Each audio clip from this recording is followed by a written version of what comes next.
Memoria Sur, un podcast de Diario Sur para hablar y disfrutar de la historia, con Ana Pérez Brián y Curro Fernández Sibaja. Hola Ana, ¿qué tal? Hola Curro, buenos días. Tengo la voz bastante tomada, espero que la gente no le moleste demasiado. Se nota eso, la fuga del calor y que empieza ya el fresquito te ha sentado rebu. Exactamente, pero tengo una voz ahora más portentosa, de más empaque. Hoy vamos a hablar con Víctor Heredia. Víctor, ¿qué tal? ¿Cómo estás? Bienvenido, Víctor. Pues nada, es un placer estar de nuevo aquí con vosotros. Y vamos ¿Tú a eras hablar... la primera vez, Víctor, que vuelves después del verano? ¿O no? Bueno, el primer capítulo no, hicimos el primer capítulo del Banco de España, efectivamente. Sí. Pero solo aquí con nosotros la primera vez. Sí, efectivamente, temporada. sí. Pues ya está, pues... Sin mi paterner Fernando. Bienvenido. Sí. Exactamente. Y vamos a hablar, como digo, de calle Álamos, que me parece que es una de esas calles que todos reconocemos fácilmente. Incluso yo tengo la sensación de que es una calle que no evoluciona demasiado en el mejor sentido de la palabra, de que es reconocible desde hace... Mantiene el sabor y la identidad, años. sí, efectivamente. Y eso me parece interesante, sabiendo además la evolución a la que viaja Málaga, que hablamos la semana pasada precisamente con Javier Ramírez, que es una ciudad que evoluciona de una manera espectacular. Y yo creo que, si queréis, empezamos a poner los cimientos de esa calle Álamos, diciendo que es literalmente la parte que bordea la muralla de Málaga, o sea, está en el límite de lo que es la muralla central de la ciudad. Efectivamente, la calle Álamos se corresponde con uno de los tramos que en la Edad Media pues estaba formado por esa muralla que defendía la Medina, digamos lo que ahora identificamos como el centro, que a veces equívocamente se cree que más allá ya no había nada, no, había arrabales, había barrios, había otras murallas más alejadas, pero verá que el núcleo central de la ciudad sí estaba defendido por la muralla más fuerte, y esa era la que transcurría pues desde bajaba por la Alcazaba, cruzaba la Plaza de la Merced o la Puerta de Granada, que era la puerta fundamental de la entrada en la ciudad, intramuros. Así es, en la calle Álamos viene a hacer el tramo entre la Puerta de Granada, como te has dicho, Ana, y la Puerta de Buenaventura, que sería pues la que marcaría, digamos, un poco el límite de la calle, y ya ahí el giro que sigue por carretería, bueno, que completa por lo menos esos tramos al norte de la ciudad, de la Medina, de esa muralla medieval. Tú cuentas precisamente en el artículo que dejamos, como siempre, vinculado en las notas del podcast, que todos los inmuebles de la acera derecha, entiendo que en sentido del tráfico, para que la gente lo entienda, los números pares, tienen su origen en un acuerdo del Cabildo Municipal que se aprobó en 1721. O sea, se quería edificar en aquella zona que entiendo que en ese momento no habría nada o nada de interés. Estaba la muralla, sí, la muralla era lo que delimitaba, en los que pasaban por la calle se encontraban con una parte construida, digamos la de los números impares en la actualidad, y la otra parte estaba todavía por la muralla, que todavía cumplía una función defensiva, todavía tiene esa misión de defender la ciudad. Que ocurre, claro, que en ese momento ya el barrio, el llamado entonces barrio alto, la zona de calle Álamos hacia, digamos, el Ejido, en ese momento, estamos en el siglo XVIII, era conocido como el barrio alto, se aparece en toda la escritura. Es una denominación que luego se ha perdido. Sí. Pero se habla de la calle Madre de Dios, de la calle, en el barrio alto, ¿no? Es siempre va a aparecer esa acotación, y digamos, estaba construida la parte norte, pero esa parte sur permanecía en la muralla. Y en ese año, 1721, los regidores, como eran los concejales de aquel entonces, pues estimaron oportuno que ya no merecía la pena mantener la muralla en ese estado, y que lo oportuno era aprovechar esos solares que quedaban delante de la muralla, e incluso la propia muralla, llegado el caso, para convertirlo en un suelo urbanizable y completar, digamos, la urbanización de la calle. Y a partir de ahí se van a repartir los solares, y cada tramo, eso es una medida que afecta tanto a carretería como a Álamos. Sí, es lo que te iba a decir, y además es que es una circunstancia curiosa. Cuando hablábamos en el podcast del origen de calle Carretería, que es mucho anterior, por ejemplo, a calle Lario, Carretería se llamaba precisamente porque era la vía de entrada de las carretas. Exacto. A toda la parte del centro. En un principio Carretería se construye nada más la parte contraria a la muralla, que en este caso sería, a diferencia de calle Álamos, la parte de la izquierda.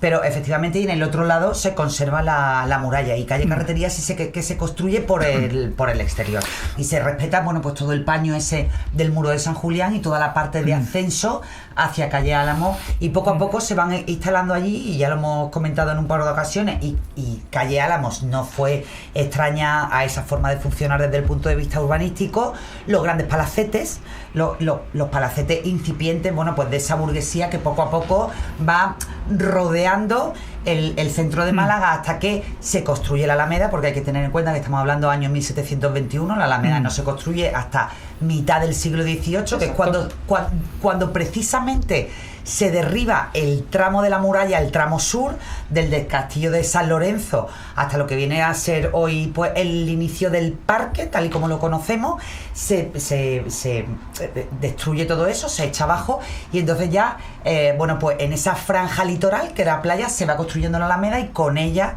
los palacetes que la burguesía va ocupando a finales, entre mediados y finales del siglo XVIII, pero antes, efectivamente, esas casas señoriales, y hoy vamos a hablar de una de ellas, de una muy representativa, se ubican en calle Carretería y en calle Álamos. Yo tengo una curiosidad, o sea, una duda. En ese tramo de calle Álamos, ¿queda algo, aunque sea de manera subterránea, de lo que era la muralla de Málaga?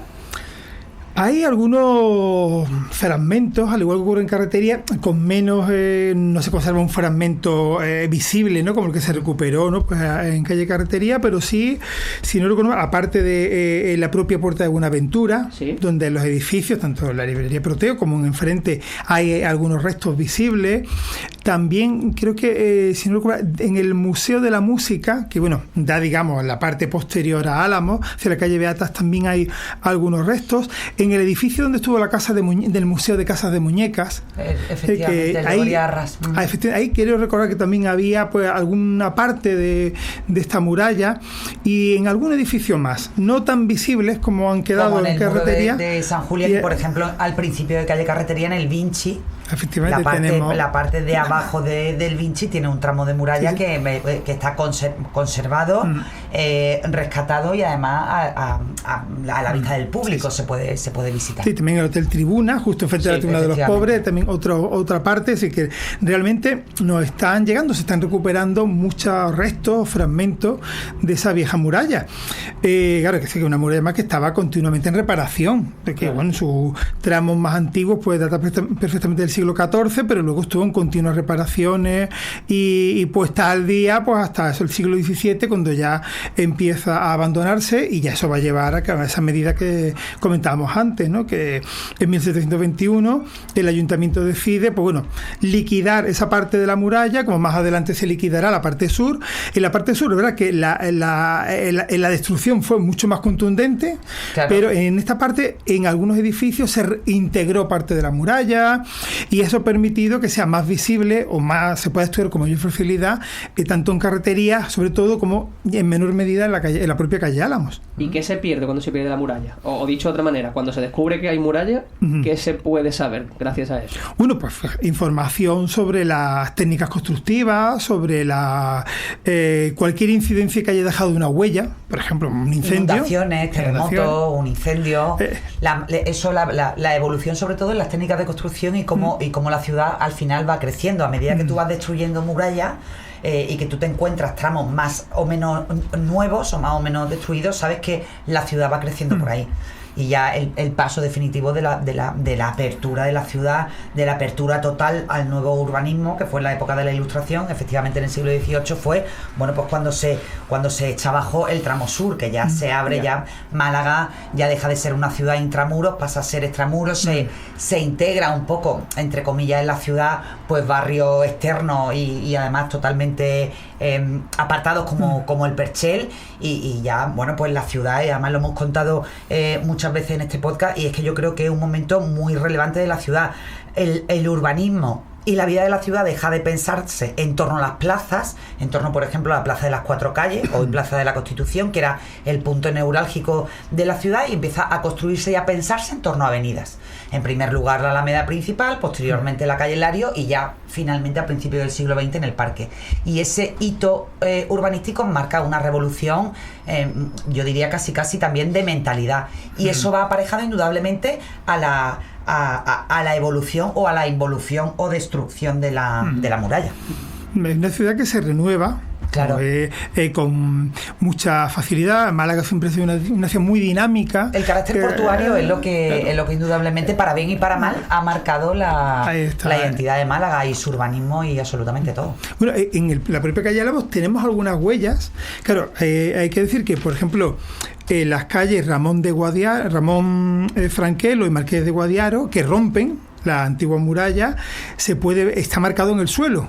Se ha hecho afortunadamente en otros sitios, se ha marcado mediante una franja de color que aparentemente pasa desapercibido, pero si uno se fija, esa marca, ese trozo de pavimento que tiene un color diferenciado, viene a indicarnos la presencia de la muralla. Por supuesto que en el subsuelo pues, quedan restos que no emergen, pero que están dibujados en el pavimento, y es una manera de recordarnos ese trazado. Y luego, por supuesto, tenemos el foso, que al igual que en Carretería, pues tiene continuidad, pues de presente cuando baja de la Victoria, pasa por la Puerta de Granada y ya ahí toma esa dirección hacia la calle Álamo, y luego tiene la continuidad por Carretería, con lo cual, si esa parte de la muralla sí está viva, está en pleno uso, y ese foso pues sigue estando, después de varios siglos, sigue estando en uso, ahora ya cubierto, porque esa era una de las condiciones que se le va a imponer a los constructores sobre esos solares adosados a la muralla, que tenían que respetar el foso y hacer una bóveda,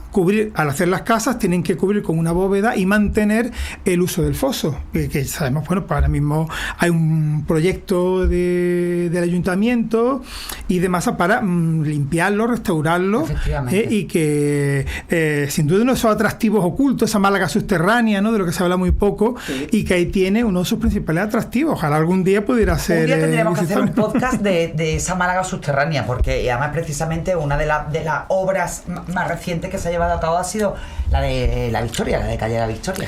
Efectivamente, tenemos la iglesia de San Felipe Neri, la iglesia subterránea, ¿no?, que también es o las cristas de las iglesias que nos hablan de esos sótanos, que no son muchos, porque Málaga no es una ciudad de sótanos, por el nivel freático, claro, que ha hecho que sea incómodo construir hacia abajo y que ha hecho que se evite, pero en algunos puntos de la ciudad pues se han dado unas condiciones oportunas. Digo, la zona de San Felipe en su momento lo fue, y allí sí hay varios sótanos. Recuerdo que el obrador de Anglada durante mucho tiempo en la calle Gaona, donde pasaba allí, olía a dulce, que alimentaba. ¿De dónde viene esto, y no? Venía del sótano, un sótano que data del siglo XVIII y que sigue estando ahí, sigue siendo un elemento interesante. Una de las cosas que yo esperaba encontrarme cuando estaba leyendo el artículo es el motivo de por qué se llama calle Álamos. Me suponía que era obviamente por el árbol, o porque hubiese algún tipo de alameda. Y eso nos va a llevar de cabeza también a hablar a esa evolución, ese desarrollo en el que la parte alta de la sociedad burguesa, traspasa ese barrio de moda, ese barrio de alto poder adquisitivo, por decirlo así, desde esa calle Álamos a la Alameda. Antes de nada te recapitulo.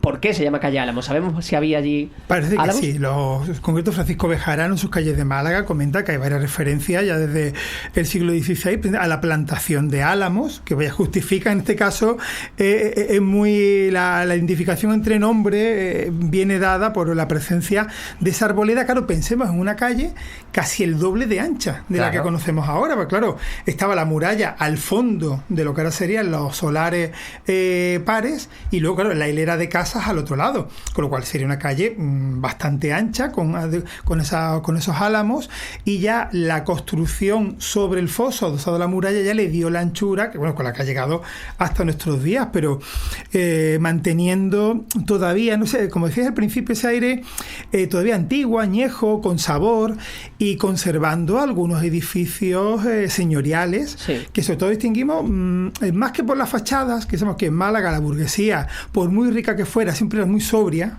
que eso es una cuestión que yo siempre incido, que a veces se ha confundido la sobriedad con pobreza. No, esta gente era muy rica y construía edificios que le daba la gana. Pero lo dejaba por dentro. Pero la riqueza la plasmaba en el interior. Sí, en el interior, efectivamente. Podemos decir, ¿no? Con lo cual, los exteriores eran muy sobrios, pero tenemos pues casas señoriales, como incluso en la acera norte, pues en los número 1, que fueron de los Gómez de Molina, el número 3, que fue ya de los marqueses de Guirior ya en el siglo XX, con un patio porticado precioso, o el número 7, la casa de los marqueses de Cropani, también con un origen... De hecho, se sigue llamando el Palacio de Cropani. Efectivamente, con un patio porticado que tiene el ascensor más antiguo que se conserva en Málaga y unos azulejos preciosos, años 30, con motivos heráldicos de las familias Cabezas de Vaca, y bueno, de los títulos, ¿no?, que habitaron en esa casa. Y que, curiosamente, fue un colegio durante un tiempo, porque estos palacetes en muchos casos sirvieron como colegios. Pero llega un momento que tienen patio, tienen instalaciones grandes, y allí estuvo un colegio que era una academia de tipo militar, en la que preparaban a los niños y le daban instrucción militar y le hacían fotos en las terrazas. El número 7 además conserva en su terraza una pequeña terracita que era para la orquesta. Era una terraza plana para la formación militar, claro. Y ahí donde antiguamente se celebraba la fiesta con la orquesta, la soirée, la fiesta de tarde, pues luego los niños hacían instrucción militar. Pero bueno, es uno de estos. Incluso ya creo que hacia el número 41 se ha recuperado como un hotel con restaurante. Hay otro edificio con un patio porticado que nos habla de esa esencia aristocrática que se extendía hacia el sur a la calle Beatas y hacia el norte a la calle Madre de Dios, donde todavía se conservan igualmente casas señoriales con bellos patios. Incluso en Madre de Dios apareció un escudo nobiliario hace unos 20 años. Al echar abajo un balcón un balcón de obra, resulta que había un escudo nobiliario dentro que se había quedado dentro. O en el número 40 de Madre de Dios, que también está en obra para un hotel, tiene un jardín todavía. Sí, tiene un jardín posterior. Yo creo, aquí, bueno, pues no pasamos por ser especialmente animosos con la evolución, con determinada evolución de Málaga, pero sí ha tenido algo bueno.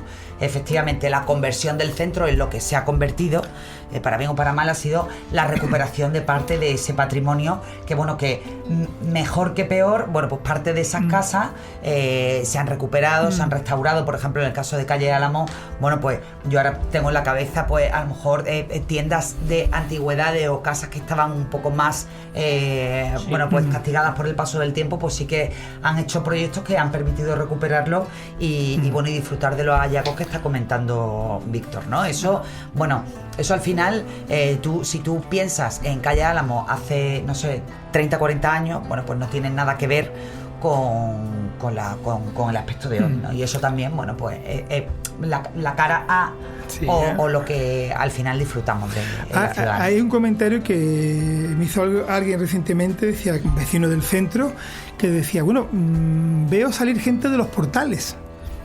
Porque claro, no hay que olvidar que, aunque sin duda todo este fenómeno pues del desarrollo, por supuesto, del turismo y de apartamentos y de hoteles, pues tiene como todo, como cualquier proceso, su parte positiva y negativa. En el centro de Málaga partimos de un centro prácticamente deshabitado. No deshabitado porque lo hayan hecho, sino no. Evidentemente hay personas que han tenido que marcharse porque, bueno, no han podido convivir, pero la mayor parte de los edificios eran almacenes de tiendas o estaban abandonados. Y eso lo dice alguien que lo lleva viviendo toda la vida, ¿no? Bueno, eso lo dice alguien también cuyos padres le tenían terminantemente prohibido salir por el centro. Sí, ¿verdad? Los domingos por la tarde, esa calle Pozos Dulces, ¿quién se metía por ella? El centro era, de verdad, un territorio verdaderamente hostil. Y lo que estaba diciendo Víctor, efectivamente, ahora veo gente salir de los portales. Fernando, bueno, nuestro compañero y amigo y miembro de esta familia, Fernando, que sigue viviendo, que es uno de los últimos valientes y afortunados de Calle Álamo, sí que dice, por una parte, que ya no encuentra esos vecinos de toda la vida, pero que por otra parte, bueno, pues todo este fenómeno que bueno, que a veces criticamos, pues que ha permitido, bueno, pues devolver a una vida a determinados edificios que de otra manera, pues quizás no se hubieran recuperado. Sí. O sea, pero ahí lo que nos enseña yo creo que la experiencia de estos años es que hay que evitar la convivencia de apartamentos turísticos con vecinos, ¿no? Porque eso es ya lo que provoca molestias. Es decir, que haya una cierta especialización, edificios para una cosa, edificios para otra. Al contrario, los apartamentos turísticos sí que es cierto que la tipología es la de un bloque de apartamentos destinados al turismo directamente. El problema está en la vivienda turística, que sí que es la que se mezcla en las comunidades de vecinos y las que generan problemas, bueno, o que a lo mejor tenga un bloque de apartamentos turísticos enfrente de tu terraza, en una calle, bueno, que no sea específicamente amplia. Pero mira, es interesante, porque no sabía yo que Málaga viene de una historia en la que el centro no era especialmente habitado, ¿no? Especialmente poblado. Pues ahí el centro se despuebla pues, en los años 60, 70. Seguro. Los edificios se abandonan, la imagen de esas fachadas ruinosas, donde, insisto, calles nuevas como Granada, pues sí, todavía se mantiene actividad comercial en los bajos, pero los edificios, los pisos altos estaban deshabitados y en el mejor de los casos convertidos en almacenes de las tiendas. Ya. Entonces, el problema del centro viene por otros factores, es incómodo, la dificultad para acceder al comercio. Por ejemplo, ahora hay supermercados, pero durante mucho tiempo ha sido difícil. La extinción de un comercio tradicional, que en un fenómeno específico de ahí, ha convivido pues con la dificultad en los equipamientos escolares. Efectivamente, toda la red de servicios, bueno, pues estaba bastante alejada del centro. Es que tú hablabas de que cuando se hacía de noche era territorio hostil. Es que yo recuerdo el Málaga Palacio convertido, llegó a bajar a 2 estrellas. Llegó a bajar a 2 estrellas. Bajó de estrellas, ¿no? Sí. Pero era, bueno, y comparado con lo que ahora, era como el símbolo, ¿no? Sí. El símbolo de además, cuando se decía, hasta personas que debían decir lo contrario, decían, no, si es que en Málaga no hay nada que ver, es que esa sensación de rechazo hacia el centro, que bueno, estaba muy extendida en los años 70, 80, y que bueno, afortunadamente de los 90 para acá, pues ha cambiado. Yo creo que los malagueños se pueden sentir orgullosos de lo que pueden mostrar, que tiene un atractivo, que es valorado también por los de fuera, evidentemente. Y luego, bueno, el gran reto del centro, aparte de las dificultades de vivienda que hay ahora, que sin duda es atraer a familias. Es el gran reto, que familias quieran vivir, pero no porque ahora estén los apartamentos turísticos, que hace 30, 40 años ese problema ya estaba ahí. Un problema previo, que evidentemente se ha podido agravar, pero no es atractivo para tener niños pequeños, para tener donde elegir una cierta oferta escolar, que la hay, pero está reducida a la mínima expresión. En fin, hay una serie de dificultades que, la incomodidad, la peatonalización hace que en muchos casos sea difícil. Evidentemente, cuando quiere llegar con la compra o una persona mayor que necesita, pues claro, hay calles a las que no puede llegar un coche. Te aleja. Claro, todo eso que tiene muchos beneficios por otro lado, pero a las personas que viven ahí, pues lo convierte en algo incómodo. Y la expulsa, efectivamente. Claro, y acaba expulsando, ¿no? Más allá, por supuesto, de que además hay otros factores que están influyendo de la vivienda. Ahora que se está produciendo en los últimos años. Pero, por ejemplo, hace unos 20 años, con el primer boom de la vivienda, hubo muchas reformas. Y entonces no había apartamentos turísticos, pero se reformaban muchas casas antiguas para hacer apartamentos pequeños, casi estudios, que valían, ya entonces tenían precios muy altos. Pero claro, era un tipo de vivienda orientada hacia personas solas, parejas jóvenes. Efectivamente, que estaban empezando. Que era muy chulo vivir en el centro, tener cerca todos los bares, la oferta de ocio. Pero cuando esas parejas jóvenes pensaban en tener familia, irremisiblemente se marchaban. Buscaban por lugares con mejores servicios o con mayores facilidades, y ese fenómeno, insisto, es previo y es el gran reto, ¿no? Conseguir que yo creo que el centro tuviera una función residencial también, que deje de ser, de lo que hablan, ese decorado, ¿no? Para tener vida más allá de los últimos mohicanos que resisten, ¿no? Pues que sea capaz de atraer pues personas que parece que algunos extranjeros lo están haciendo. Pero precisamente no está viniendo de fuera, ¿no? De esos nómadas digitales que no tienen problema económico, que alquilan, compran por el centro y que llevan su hijo al colegio de la zona, pero había que traer también a los nacionales. Efectivamente, habría que traer a los de aquí, o al menos no expulsarlos. Claro, que sea un barrio habitado por gente de aquí y al mismo tiempo que sea el espacio representativo de la ciudad. Así es. Por ponerle broche a este podcast, te preguntaba hace un ratito que se pasó la calle Álamos de ser esa zona donde vivía la sociedad burguesa, la sociedad que tenía mayor poder adquisitivo, pasa de calle Álamos a la Alameda. Hablamos de ese principio, primera mitad del siglo XVIII hacia la segunda. ¿Cómo fue esa evolución? Bueno, pues cuando la Alameda se consolida, ¿no? Que ya antes lo ha apuntado Ana, ¿no? Al principio del podcast, que cuando se consolida como un espacio habitable, sobre lo que era el Arenal, pues ya se va plantando pues esos árboles y van quedando unos solares edificables a ambos lados. Entonces, cuando la burguesía malagueña pone sus miras y dice, bueno, pueden construir casas grandes con mayor disponibilidad de terreno, donde pueden ubicar sus almacenes, porque no vimos la estructura de las casas de la Alameda, que es la misma que tiene Calle Lario.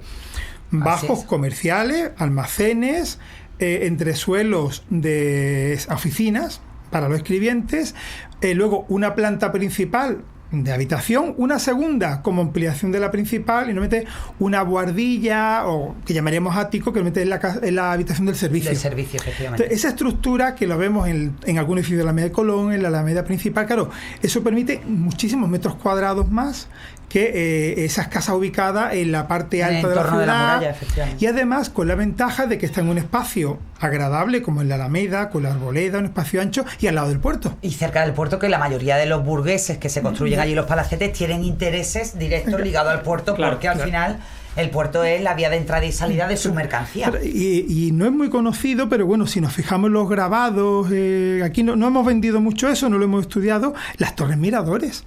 El actual edificio de la subdelegación del gobierno, de la delegación del gobierno de la Junta de Andalucía, tiene un torreón octogonal sobre la fachada, muy visible, pero no era el único, y otros tenían torreones similares o más pequeños, en los lugares menos visibles, que casi todos se han ido perdiendo, pero esa presencia de esas torres miradores, claro, que nos remiten inmediatamente al caso de Cádiz, donde era mucho más evidente, pero claro, ese interés de los comerciantes por también tener cerca y controlar el comercio, el tráfico marítimo que se movía por el puerto, ¿no? Que es un detalle que no era ni mucho menos intrascendente para ellos. Bueno, hemos paseado por esta calle Álamos. Pensábamos pararnos en calle Álamos 38, pero creo que lo vamos a dejar para otro momento, porque esa casa, ese merece bloque, un capítulo aparte. Exactamente, merece un capítulo aparte. Hemos dejado ya el escenario, hemos dejado totalmente el contexto, que nos encanta, cómo creció el centro, hacia dónde, y para otra ocasión, ya va otra ocasión para allá, la historia de calle Álamos 38, que bueno, pues que acogió a una de esas grandes familias fascinantes. Eso. Y con una historia que parece casi sacada de una serie de las de ahora de 8 o 9 temporadas con un montón de cruces y de casualidades. Totalmente. Víctor, muchas gracias, como siempre. Gracias por venir. El placer es mío por que me permitéis acompañaros en estos ratos tan agradables. Un placer, de verdad, un placer. Me gustan estos capítulos, Ana, porque veníamos con una idea de que íbamos a grabar una cosa. Así es. Y acabó siendo otra. Y hemos seguido paseando y ya. Exacto, pero así nos queda material para ha quedado muy bien porque bueno, yo creo que Calle Álamos no la habíamos recorrido lo suficiente, sí. y necesitábamos ubicarla también en el mapa y en el contexto, ¿no? Totalmente. Pues Ana, mil gracias. A ti siempre, Curro. Memoria Sur es un podcast de Diario Sur. Escucha un nuevo episodio cada semana en iVoox, Spotify, Apple Podcasts y consulta las referencias de este episodio en diariosur.es.